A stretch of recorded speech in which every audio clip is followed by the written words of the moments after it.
नमस्कार मित्रांनो, स्वागत आहे तुमचं मराठी टेक मित्र आपल्या YouTube चॅनलमध्ये. येणाऱ्या 20 नोव्हेंबर रोजी विधानसभा इलेक्शन आहेत आणि विधानसभा इलेक्शनसाठी तुम्हाला मतदार यादी जी असते ती आवश्यक असते आणि तुम्ही पूर्ण गावाची मतदार यादी कशी डाउनलोड करू शकता याची माहिती आपण या व्हिडिओमध्ये जाणून घेणार आहोत. तर कुठल्याही इलेक्शनसाठी तुम्हाला तुमच्या पूर्ण गावाची मतदार यादीची आवश्यकता असते. त्या मतदार यादीमध्ये तुम्ही तुमचा वोटिंग कार्ड नंबर तसेच सिरियल नंबर पाहू शकता, ज्याद्वारे तुम्हाला समजेल की तुम्हाला मतदान कुठे करायचे आहे, पोलिंग बूथ कुठला आहे. तर ही पूर्ण गावाची यादी कशी डाउनलोड करायची याची माहिती आपण या व्हिडिओमध्ये जाणून घेणार आहोत. त्यासाठी तुम्हाला सर्वप्रथम ceoelection.maharashtra.gov.in या संकेतस्थळावर यायचे आहे. त्यानंतर तुम्हाला इथं वोटर सर्व्हिसेसमध्ये PDF electoral roll part wise या पर्यायावर क्लिक करायचं आहे. त्यानंतर तुमच्या समोर असा इंटरफेस ओपन होईल. यामध्ये आपलं राज्य महाराष्ट्र सिलेक्ट करा. त्यानंतर तुमचा जो काही जिल्हा आहे तो जिल्हा सिलेक्ट करून घ्या. त्यानंतर असेंब्ली कॉन्स्टिट्युन्सी म्हणजे तुमचा मतदारसंघ, जो कुठला मतदारसंघ असेल तो इथून तुम्हाला सिलेक्ट करायचा आहे.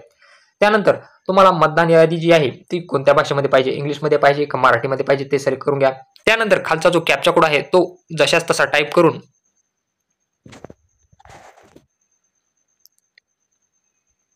त्यानंतर खाली असणारा कॅप्चा कोड टाईप करून घ्या. तुमच्या समोर त्या मतदारसंघातील पूर्ण गावाची नावे तुम्हाला दिसणार आहेत. त्या गावापैकी तुमचे जे कुठले गाव असेल त्या गावासमोर तुम्हाला ड्राफ्ट रोल दिसतील आणि फायनल जनरल इलेक्शन विधानसभा याची तुम्हाला यादी दिसेल. यामध्ये त्या यादीच्या समोर तुम्हाला डाउनलोडचा ऑप्शन दिसणार आहे. त्या डाउनलोडच्या ऑप्शनवरती तुम्हाला क्लिक करायचं आहे. तुमची जी यादी आहे ती तुम्हाला डाउनलोड होताना दिसत आहे.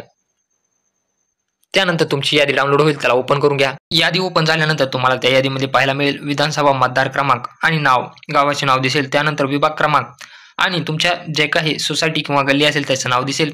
यादी भाग क्रमांक दिसेल आणि ही यादी कधी फायनल झालेली आहे म्हणजे 1/10/2024 या अर्हता दिनांकानंतर 29/10/2024 पर्यंत अद्ययावत केलेली मतदार यादी असं तुम्हाला पाहायला मिळेल. यामध्ये तुम्ही मतदाराचं नाव, त्यानंतर त्यांचा घर क्रमांक, त्यांचं वय आणि त्यांचा मतदान कार्ड क्रमांक इथं तुम्ही पाहू शकता. तर अशा प्रकारे तुम्ही तुमच्या गावाची पूर्ण मतदार यादी तुमच्या मोबाईलमध्ये डाउनलोड करू शकता आणि तुमचं नाव यामध्ये चेक करू शकता. व्हिडिओ आवडला असल्यास चॅनलला सबस्क्राईब करा, तसेच बेल आयकॉनला प्रेस करायला विसरू नका.